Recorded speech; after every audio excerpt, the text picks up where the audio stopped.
Donc l'école des plantes accueille quand même pas mal d'élèves et surtout des provinciaux, donc on en a pas mal. Et donc les Parisiens, c'est facile parce qu'ils ont le métro, ils ont les transports, il y a le tram, il y a le bus, il y a tout ça. Par contre, les provinciaux sont proches de la gare Montparnasse, effectivement, et bon, depuis la gare Montparnasse, il y a une trentaine de minutes par le métro. Alors l'école des plantes, jusqu'à présent, était située 11 rue du Docteur Roux, donc dans une paroisse qui nous louait ses locaux, et qui était devenue d'ailleurs exiguë. Que nous accueillons un grand nombre d'élèves et que nous avons de plus en plus de demandes et qu'effectivement nous sommes obligés pour les accueillir d'avoir des locaux plus vastes. Alors ces nouveaux locaux, il y a un peu plus de 200 mètres carrés, donc nous avons créé 3 salles de classe et un petit bureau pour un secrétariat puisque nous avons embauché une secrétaire depuis le 1er juin à mi-temps. Donc voilà, donc maintenant nous avons un secrétariat. Parce qu'il faut savoir que l'école des plantes jusqu'à présent fonctionnait qu'avec des bénévoles.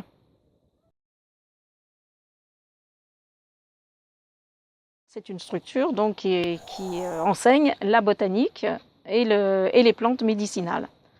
Voilà, et qui veut mener au diplôme d'herboriste. On a commencé en janvier 2008 avec 19 élèves. Donc après, ça a enchaîné, bien sûr, il a fallu créer une deuxième classe. On a commencé à faire, il y avait un site que l'on a référencé. Et à partir du moment où il était référencé, ça a explosé. Alors j'ai connu l'école des plantes par un ami en fait, par un ami qui m'a proposé justement, on était plutôt justement assez intéressé par tout ce qui pouvait être un peu décalé, ces choses-là, des médecines un peu douces, parallèles, etc. Et il m'a proposé justement du coup de faire l'école avec lui. Donc c'est ça, on en a parlé, on a même discuté avec une prof au lycée à l'époque qui a failli le faire aussi. Et donc on s'est renseigné et on a décidé de s'inscrire en fait. Alors c'est un peu particulier le choix que j'ai pu faire.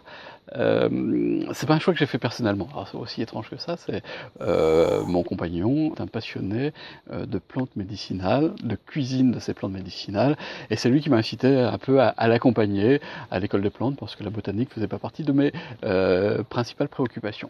Donc j'ai du temps libre, donc je vais accompagner mon compagnon à l'école des plantes de Paris.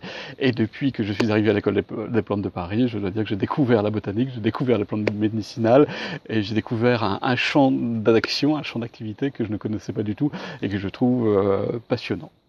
Alors j'ai connu l'école des plantes de Paris en effectuant un voyage botanique avec Lotte de Boisvert. Et j'ai fait un voyage botanique avec elle en 1998, un voyage botanique dans les Caraïbes pour découvrir les épices. Oui, principalement tout ce qui est infusion, tout ce qui est sous forme d'infusion. Du coup, je récupère mes plantes, je les fais sécher. Je fais aussi des macérats huileux. Donc ça permet d'offrir des petites infusions après à Noël, à la famille, ou alors après de conseiller aussi les amis et la famille et de faire avec les plantes que l'on a proches de nous. Ce que j'essaye au maximum de faire avec ce que j'ai autour de moi. Je vais pas essayer de chercher une plante d'Afrique parce qu'elle est bonne pour ça, ou une plante qui ne vit pas dans son milieu naturel. Voilà, je vais essayer d'utiliser vraiment les plantes qui poussent dans mon environnement. Je l'aide surtout dans un peu le ramassage des plantes, le séchage des plantes, le stockage des plantes, l'étiquetage des plantes, et puis je lui dis voilà ce que j'aimerais bien comme type de tisane. Donc aujourd'hui, il me fait essentiellement de la tisane. Je ne reconnais plus mes placards parce que mes placards sont remplis de bocaux avec des plantes que nous avons pu cueillir, que ce soit en Auvergne, que je suis originaire de l'Auvergne ou de Bretagne parce que je suis originaire de Bretagne. Et donc nous utilisons ces plantes à la fois en tisane et puis de temps en temps également dans des salades ou en cuisine. Mais ça c'est sa spécialité. Et je lui fais découvrir également quelque chose parce que je connais peut-être un peu plus les algues, donc on va regarder les algues et faire du ramassage de la cueillette d'algues lorsque l'on est de passage à l'Octuti. Ouais. Alors on les utilise essentiellement en tisane. Alors maintenant, ce que je trouve assez amusant, c'est que quand nous sommes invités chez des amis, nous avons acheté des petites boîtes, de belles petites boîtes, et nous offrons, au lieu d'apporter la bouteille de champagne, la bouteille de vin ou la bouteille de chocolat, nous apportons notre boîte de tisane. Voilà, ça surprend avec le mode d'emploi. Ça a un effet, alors si vous pouvez le faire, ça a un effet très original de venir avec sa boîte de tisane. Voilà. Ben oui, en effet, bon, les gens veulent de plus en plus revenir à la nature, veulent de plus en plus se soigner par la nature et veulent surtout connaître. Parce que bon, c'est pas anodin, la plante médicinale n'est pas anodine, et il ne faut pas l'employer n'importe comment. Et les gens veulent maintenant connaître. Jusqu'à présent, c'était des petites pharmacies familiales, et on employait la plante comme ça, la plus courante, pour pouvoir se soigner. Mais on veut approfondir maintenant, on veut aller plus loin. Donc effectivement, les personnes, il y a un engouement en ce moment terrible concernant ces plantes. Les principales spécialités et matières qui sont enseignées, bien sûr, c'est la botanique. Botanique, plantes médicinales et anatomie physiologie humaine. Alors après, il y a des petits modules, comme l'aromathérapie, comme la galénique, transformation des plantes. Nous comptons environ une vingtaine d'enseignants.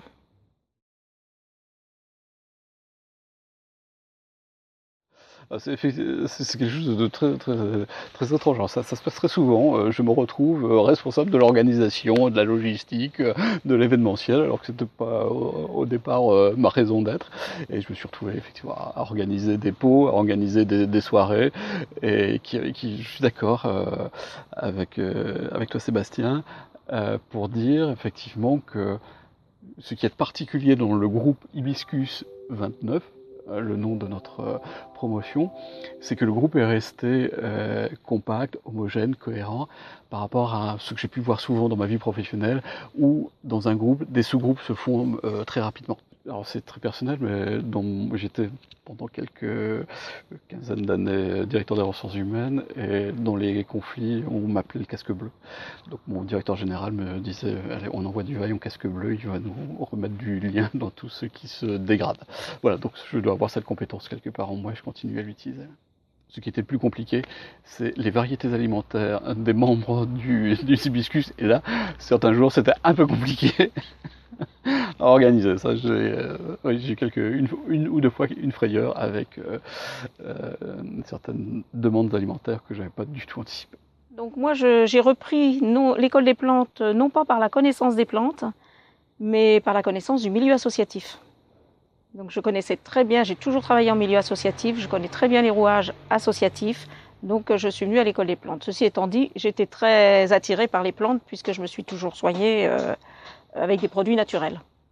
Alors les promotions sont constituées donc d'une quarantaine de personnes, donc surtout les premières années. Après les deuxièmes années, c'est ce qui reste, donc cette année ils étaient une trentaine, mais au fur et à mesure, disons qu'on avait une perte d'environ 30%. Sur la première année, deuxième année. On a créé une troisième année à la demande des élèves. Donc voilà, et maintenant, là, à la rentrée prochaine, on va être 70, 90, environ 140 élèves. C'est-à-dire que l'herboristerie n'est pas interdite en France. Seulement, on n'a plus de gens compétents. Puisque le diplôme a été supprimé en 1941, nous n'avons plus de gens compétents pour pouvoir la dispenser en fait. Nous pouvons enseigner l'herboristerie, par contre on ne peut pas la faire fonctionner, on ne peut pas la mettre en activité, puisqu'elle n'est pas autorisée en France. Alors, alors chaque école d'ailleurs, parce que nous sommes fédérés maintenant, donc chaque école qui est fédérée délivre un diplôme interne à l'école, qui est souvent reconnu par le rectorat de la région, et ce diplôme, nous espérons qu'il sera valable lorsque l'herboristerie sera réhabilitée. Les pharmaciens ont intégré les plantes médicinales, ça on le sait, mais ils ont 30 heures dans 6 années ils ont 30 heures de plantes médicinales dans 6 années de cursus de formation, donc il faut le savoir ça. Donc ils ne peuvent pas avoir une connaissance très étendue. Le métier de botaniste disparaît également. On n'en a plus, on n'a plus trop d'écoles qui forment. Donc c'est réintégré dans d'autres écoles, paysagistes, environnement, voilà. Ça reste. D'où d'ailleurs l'accueil de certaines personnes qui sont déjà sur le terrain, mais qui veulent approfondir leurs connaissances en botanique. Ah bah chaque année, nous avons ou deux pharmaciens. L'année passée, nous avions deux médecins généralistes. L'année d'avant, nous avons eu un oncologue qui est venu se spécialiser parce qu'il voulait connaître un petit peu les bienfaits des plantes sur la chimiothérapie, qui est quand même un traitement très lourd. Il s'est aperçu que sur certaines personnes, ça apportait une amélioration. Et chaque année, nous avons au moins un médecin dans la formation, depuis le début. Et nous avons toujours un corps médical, soit infirmier, soit kiné. J'ai acheté une maison il y a de là 4 ans avec un petit bout de terrain et je me suis ouverte à la nature en achetant cette maison. Je me suis ouverte aux plantes. J'ai commencé en fait à faire mes produits d'entretien maison, à faire mes cosmétiques, à faire du déodorant, du dentifrice. Et j'ai voulu utiliser les plantes que j'avais sur mon terrain pour pouvoir faire ces cosmétiques, ces formes galéniques. Et j'étais très peu informée et renseignée sur ces plantes. Donc la première qui m'est venue et que je connaissais, c'était la saponaire. Donc on peut s'en servir comme base lavante pour faire des shampoings, des savons. Et j'ai voulu ensuite en connaître plus parce que pour moi, il n'y a pas de mauvaise plante. Toute plante est utile à quelque chose, autant sous une forme médicinale que galénique. Donc c'est venu de là. Donc c'est un peu pour ça que j'ai choisi l'école des plantes. Après, plus pour le côté médicinal, parce que je trouve que c'est important aussi d'avoir ce savoir qu'on perd en fait, qu'on a perdu avant. Donc c'était un savoir qu'on nous transmettait de grand-mère en arrière-grand-mère, et donc les petites filles avaient déjà quelques connaissances sur les plantes. Il me manquait quelque chose et j'ai eu envie de me ressourcer et de me retrouver aussi, parce que c'est un moyen, c'est pas une échappatoire, le fait de me retrouver dans mon jardin et puis d'être en observation, observer les plantes, juste flâner dans le jardin et puis écouter la nature, retrouver des sensations en fait. Je suis actuellement vendeur dans un magasin de thé de luxe. Je vends du thé. Ça se rapproche, on va dire, des plantes, plantes médicinales. Il ne faut pas oublier que le thé, c'est une des premières plantes médicinales qui a été utilisée. Bon, après, je ne le vends pas forcément dans ce but-là maintenant, mais voilà, c'est ce que je fais à côté. On va dire que j'ai pas lancé mon CV totalement au hasard non plus. C'est vrai que justement, j'avais décidé de faire l'école, je l'avais commencé d'ailleurs déjà. Et par la suite, je me suis dit pourquoi pas rester un peu dans ce milieu-là. Et c'est pour ça que j'ai choisi justement de bosser dans le thé, dans un premier temps. On va dire qu'avant, j'étais dans le début de la démarche en fait. C'est vrai que j'avais déjà pas mal d'amis un peu dans des contre-cultures et choses comme ça qui permettent d'ouvrir à autre chose. Mais c'est vrai que là, en voyant des gens qui ont des projets de faire des communautés, des projets même au niveau quand on parle d'alimentation, qu'on parle de médecine, de santé, de beaucoup de choses. Évidemment, depuis tout petit, j'ai tout le temps été dans la nature, j'habitais en pleine nature, j'avais que des plantes autour de moi, je faisais même petit un jardin, donc j'ai toujours fait ça.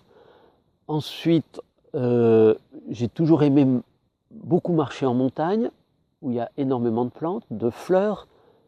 Et quand j'ai fait ma formation paysagiste, j'ai appris énormément de plantes horticoles, arbres, arbustes. Et là, je me suis dit, mais moi j'ai envie aussi d'apprendre la même chose dans toutes les plantes sauvages. Donc j'avais appris énormément de noms en horticulture. Et après, je me suis mis tout seul à apprendre et à découvrir toutes ces plantes sauvages qui m'entouraient.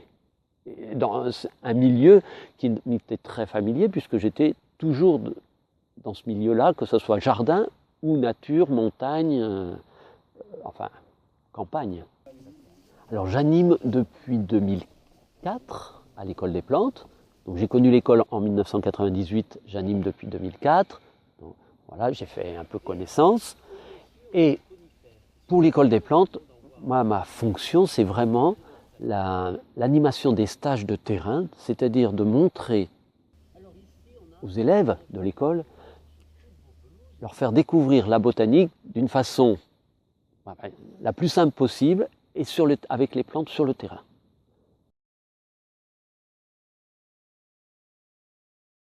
Bah déjà, en botanique, je partais de zéro. Je suis vraiment... et même limite en anatomie, c'est pareil, quoi.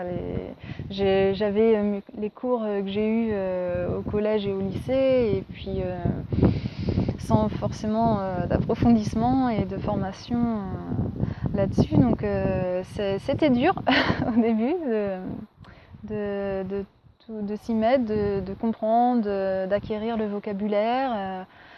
Et puis en fait c'est du travail aussi à la maison et il faut rester motivé pour pouvoir acquérir ces connaissances-là. Sinon, puisque c'est vrai que c'est important d'avoir des bases de botanique lorsqu'on étudie les plantes médicinales.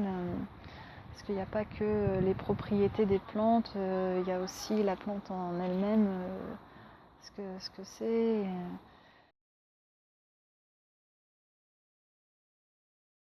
Alors ici, nous sommes dans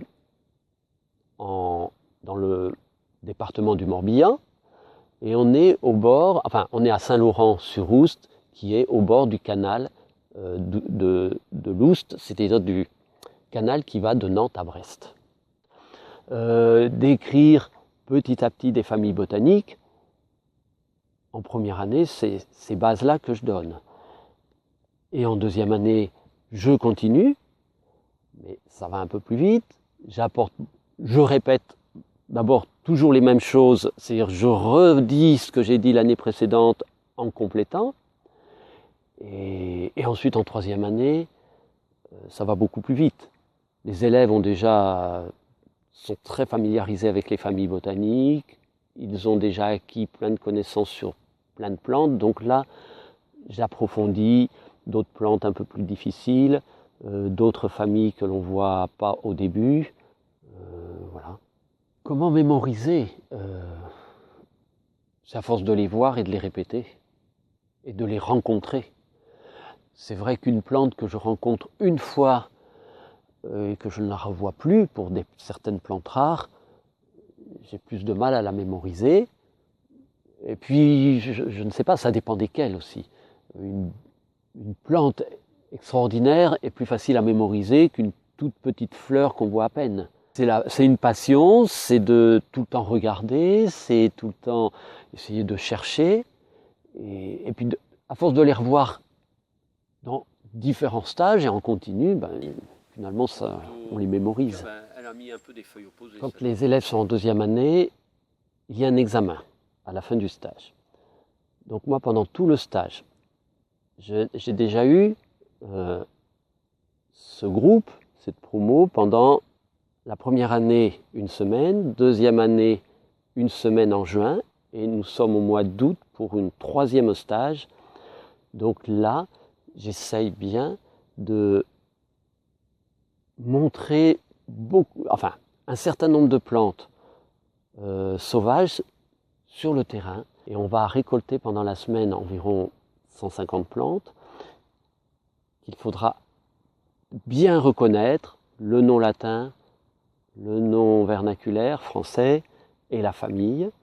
Et tout ceci sera récolté pour mettre dans une salle, dans des bouteilles, dans de l'eau, de façon que les plantes se conservent bien, de façon que les élèves puissent regarder toutes ces plantes régulièrement tous les jours, puisqu'à la fin de la semaine, il y a cet examen qui est de reconnaître 50 plantes fraîches en 50 minutes. Pendant la semaine, on a droit à tous les outils possibles, c'est-à-dire des flores, vérifier les caractères avec tous les livres que je mets aussi à disposition ou que certains élèves ont en plus. Il y a aussi maintenant tout Internet, bon, on peut vérifier tout ça, regarder en détail avec une loupe, tous les petits détails. Mais le jour de l'examen, non. Le jour de l'examen, il y a simplement dans la salle les 50 plantes sur les 150 à reconnaître. Et ça doit être des plantes que chaque élève doit reconnaître très rapidement. Autour de nous, bon, il y a des quantités de plantes. On est au milieu de la nature, on voit beaucoup de graminées, c'est tout ce que tout le monde appelle de l'herbe. Il y a des plantes qui font des fleurs un peu plus spectaculaires que des fleurs de graminées. Donc on a derrière une salicaire, une épilobe, voilà, et d'autres plantes, comme là-bas, de l'angélique, qui forment des ombelles, de la famille des ombellifères. Voilà quelques plantes qui sont là autour de nous.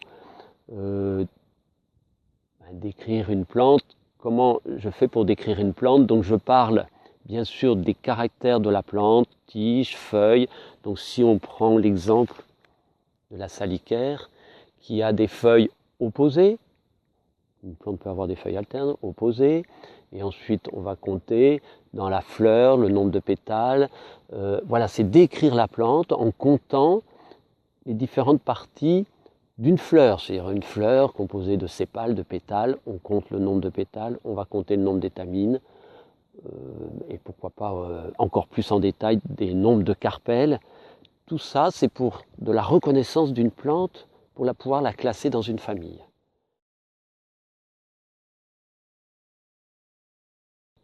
Voilà, c'est ça que j'ai envie de transmettre dans tous les stages en même temps, c'est que d'avoir envie de regarder, de découvrir cette nature, et puis parce que il faut peut-être la protéger, et que les plantes, c'est vivant, c'est autour de nous, partout. Voilà, moi j'ai envie de transmettre ça. Oui, la nature est en danger. Si on regarde au niveau mondial, enfin, puis on en parle de plus en plus, la nature est en danger. L'évolution dans ce qui se passe en ce moment sur le monde, dans la nature, mais on détruit énormément de choses. Je pense qu'on n'en est même pas trop conscient, parce que quand on vit dans la campagne comme ça, on ne le voit même pas trop. Mais on a détruit en 100 ans, bon, à peu près, beaucoup plus que tout le reste avant. Voilà, on a détruit énormément de nature sur les 100 dernières années. Oui, c'est inquiétant. Pour l'avenir, pour les jeunes, ceux qui vont arriver, parce que comment va être la nature dans 50 ans, dans 100 ans ou plus tard? Il y a des petites zones protégées, des parcs nationaux, voilà, il y a des zones protégées, mais c'est presque rien. Il y a des plantes protégées en France. Mais les plantes sont protégées parce qu'il y a une loi qui dit que telle plante est protégée, mais quand on va dans la nature sur le terrain, on voit des plantes protégées, les bulldozers passent dedans. Il n'y en a plus. Donc je ne sais pas, voilà, moi c'est ce que j'ai vu. Donc je ne sais pas, sur le papier elles sont protégées, mais quand dans les forêts ils veulent couper de la forêt, ils ne regardent pas s'il y a des plantes protégées. Ce que je peux dire déjà, c'est que j'invite les gens à justement à se renseigner, même déjà sur les plantes médicinales, peut-être remettre un petit peu en cause la médecine classique, si je puis dire, puis après même de s'ouvrir à tous les sujets en fait, qui peuvent être pas forcément les sujets qu'on va parler le plus à la télévision par exemple, peut-être aller se renseigner sur des sujets un peu plus discrets, ça permet voilà, de voir le monde d'une façon différente, ça peut être très intéressant. Voilà mon seul petit conseil à ma petite échelle, si je puis dire. Et moi, je garde de ces 2 années que j'ai passées d'excellents souvenirs au sein de l'école des plantes, et je ne pensais absolument pas, en y venant, trouver les plaisirs que j'ai pu y découvrir. Oui, j'aimerais bien. J'aimerais bien que ça s'inverse, mais pour l'instant, c'est des petites choses. Mais si tout le monde fait une petite chose, ça peut changer. Ça va changer, hein. On sait que ça va changer. Pas mal d'associations, l'école des plantes se rassemblent et essayent de faire en sorte que ça évolue. Je trouve que notre promo, c'est d'en faire.